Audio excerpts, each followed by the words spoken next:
বন্ধুরা, আপনারা দেখতে পাচ্ছেন এটা একটি 200 টাকার নোট। আপনারা হয়তো জানেন না এই 200 টাকার নোটকে 2000 টাকায় রূপান্তর করা যায়।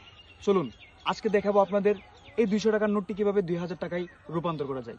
প্রথমে এভাবে দুই প্রান্তে দুই হাত দিয়ে ধরুন, তারপর এভাবে একটি বটা দিন, এরপর আবার আরেকটি বটা দিন, এরপর আবার আরেকটি বটা দিন। এরপর ডান হাতে টাকাটি মুঠোবন্দি করুন।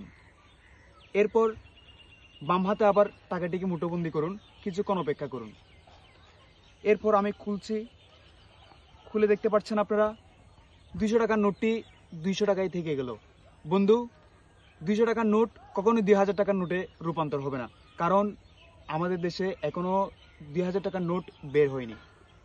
ধন্যবাদ আমাকে এতক্ষণ সময় দেওয়ার জন্য।